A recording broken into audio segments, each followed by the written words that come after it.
గోదావరిలో ఇసుక మాఫియా చెలరేగిపోతుంది. ప్రజలకు ఉచితంగా ఇసుక అందించాలన్న సీఎం ఆశయానికి ఆదిలోనే తూట్లు పొడుస్తోంది. ట్రాక్టర్ల ద్వారా దోచేసి ఇసుక గుట్టలు పెట్టి లారీల్లోకి ఎగుమతులు చేస్తూ దర్జాగా దోపిడీకి పాల్పడుతుంది. డాక్టర్ బిఆర్ అంబేద్కర్ కోనసీమ జిల్లాలో ఇసుక అక్రమ దందా కొనసాగుతోంది. అనుమతులు కూడా లేకుండానే గోదావరిలో ఇసుకను దోపిడీ చేసి కోట్లాది రూపాయలు జేబులో వేసుకుంటున్నారు. జిల్లాలో 12 ర్యాంపుల్లో ఇసుక తవ్వకాలకు అనుమతిస్తే మరో 12 ర్యాంపుల్లో అనధికారికంగా ఇసుక దోపిడీ చేస్తున్నారు.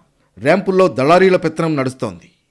In the hills, up the street, down the valley, by the sea, palaces and high streets, countrysides and SCZs. We've been here, we've been there, Vekas been just everywhere. ఉమ్మడి గోదావరి జిల్లాలో అత్యధిక ర్యాంపులు కలిగిన నియోజకవర్గం కొత్తపేట.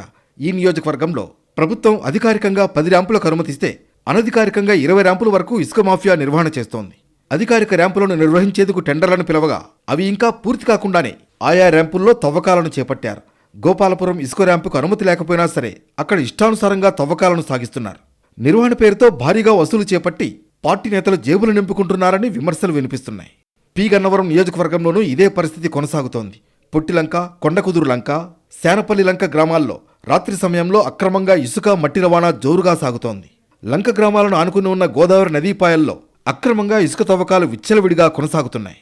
వాస్తవానికి ఓపెన్ రీచ్ వద్ద unit ఇసుక కోసం చెల్లించే ఛార్జీలను ప్రభుత్వం భారీగా తగ్గించింది.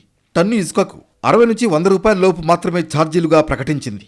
డిస్టిలేషన్ పాయింట్స్లో టన్నుకు 229 రూపాయల ధరగా నిర్ణయించారు. కానీ ఈ జిల్లాలోని ఇసుక ర్యాంపుల్లో మాత్రం 5 నుంచి 10 రెట్లు అదనంగా ఛార్జీలు వసూలు చేస్తున్నారు. ఇదంతా అధికారులకు నెలవారీ మామూళ్లు ఇవ్వడానికి, అలాగే స్థానిక పాలకులకు ముట్టజెప్పడానికి వసూళ్లు చేస్తున్నట్లు దళారీలు నిర్భయంగా చెబుతున్నారు.